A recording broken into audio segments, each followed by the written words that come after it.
since I was 7 years old.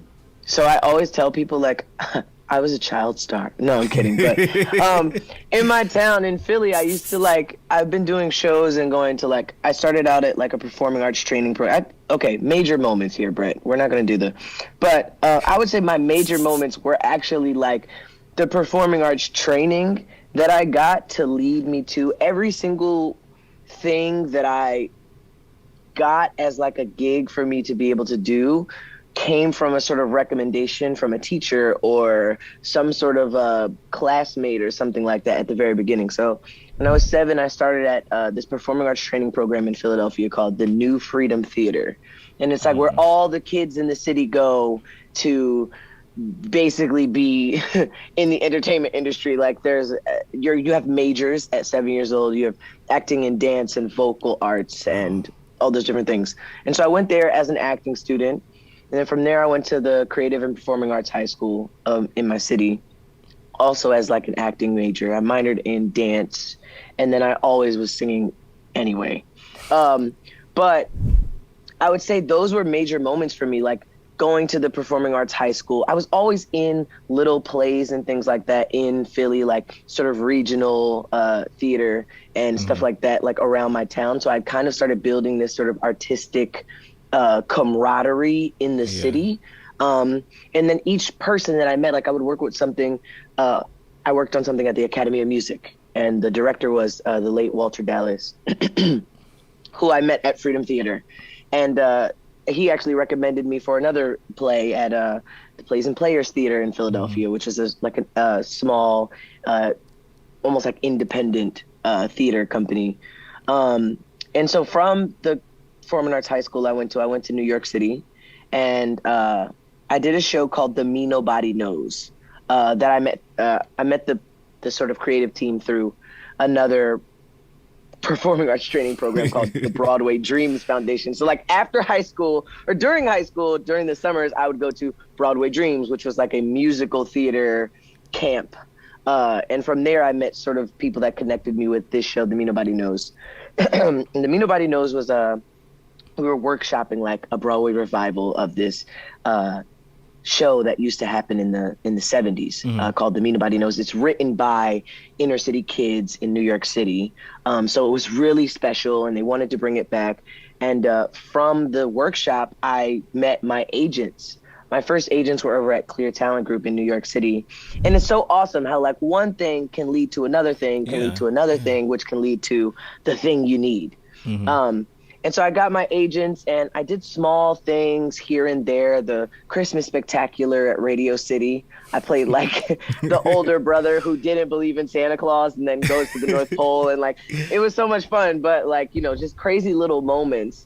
And then maybe about like 4 years into my New York City experience, I'd had the full like starving artist experience, like sleeping on the bus, like sleeping on my friends' couches, like in and out of like McDonald's at nighttime. Like I would wait in McDonald's until like from maybe 10 at night to like 11 in the morning to get on the bus. Sometimes I was like really cool with the bus people, and they knew like I didn't have anywhere to stay. So they would like let me ride the bus to Boston to sleep and then come back to New York just to like waste time. I hope I didn't get anyone fired from the Megabus for saying that.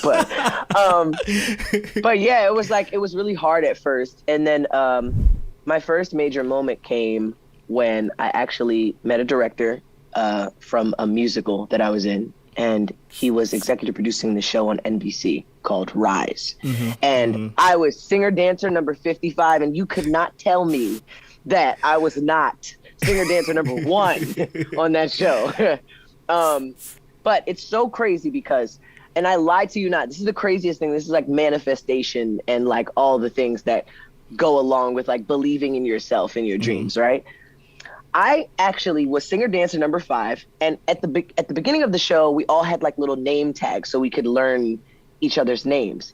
And they wanted us to come up with character names because their idea was all the singer dancer number whatever's would become students later in the high school. Yeah.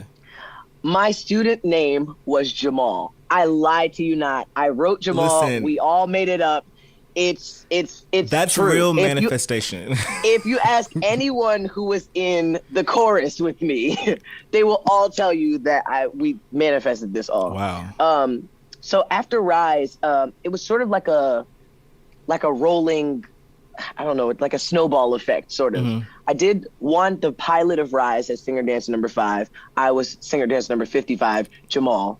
And right after that, I went and did the musical of the executive producer who got me the show. And then right from there, I got a self-tape. And it was like, hey, there's this comedy that they're making over at Netflix with 4 lead teenagers. And they're all going to be people of color. And I was like, whoa, okay, that's really unusual for 4 leads to be all people of color and also supposed to be teenagers. But so my agents at the time were like, it's a comedy though, Brett. So we don't know what you're going to do with this. Everything I had done before was like super deep. Besides, but that's so interesting because you're known for being like the like, I mean, it is a, you know, comedy / drama, but like you're known for being like the comic heartbeat of that show. So that's so interesting. It's the craziest thing that's ever happened to me. Right. I mean, I've always been like, you know, amusing. I think we all think we're funny. So I didn't want to be like, oh yeah, guys, I got this, I'm funny. But yeah, so I was like, okay, comedy, that's different. I did my self-tape in the Hamptons at this musical that I was doing with a friend. And we sent it out. And like 3 days later, they were like, hey, could you come to LA tomorrow so that we can do this chemistry read? And I had never been to LA before this point. So in my mind, I was like, I'm going to get this part. I had read The Alchemist in like those 3 days just because I was like, this is the time for the manifestation to happen, right? I went to LA. The first person I saw at the chemistry read was Jessica Marie Garcia, who I don't know if you guys know this, but we've all been watching her. People my age have been watching her since we were children. No, I remember her. I cannot think of the show off the top of my head, but Liv and Maddie. Liv and Maddie, yes. Yes. I mean, because that was one of the Disney shows that I had kind of aged out a little bit from Disney at that point, but I remember the show though. So right. So that was, I bet that was an experience too, like saying like, oh, I've seen you on TV and now I'm. As soon as I got there, I was like, oh, okay, Hollywood, great, Brett. Get your mind wrapped around the fact that like now you are in these rooms, these types of rooms. Yeah. So we did the chemistry read. I totally didn't think I was gonna get it. I definitely did not think it was gonna happen. But I think like the day before the 4th of July, they called me and were like, hey, they want to pick you for Jamal on the show. So it's kind of from there. And then from there, I did like everything happened. Before I even started On My Block, I did like a guest star on Law and Order and a guest star on Chicago PD. Yeah, and like When They See Us, also over at Netflix, all before On My Block even came out. I dropped a song even before like On My Block. So it was like once On My Block happened, it opened these little floodgates for me. And you know, it proved to me that like so much of this, I'm about to get super existential right now. So much of this, I think, I don't know, I could be really naive to all the like older actors looking at me like you got lucky. I think it's so much of a mental thing. I think that knowing that I had received sort of this blessing of like my first series regular had opened something in the manifestation, you know, like the universal words that I could sort of like start attracting all of these things. I don't know. Moral of the story is believe in yourself, even if you have to like sleep on the bus and in McDonald's and like not know what's going to happen in your life. I worked at like a bar. So it was like, you know, again, crazy rant. But yes, those are my major moments. You know, I when I think about this snowball effect and like this domino effect, I think it can be applied and like looked at the example of, you know, because I always think about this too, even like you think about this in careers, like you know you want to be at this point, like point A, or you want to be at point B, but you have to go through all the necessary points, you know, before that in order to get to that point, even things that you may not see that kind of like shape your journey. So like, you know, they're like little bit things and little things that lead to other things that, you know, basically will contribute to you getting to that point that you want to get to, but you don't even see it in that moment. That like everything kind of just like shapes your whole experience. So that's wild that you literally manifested Jamal.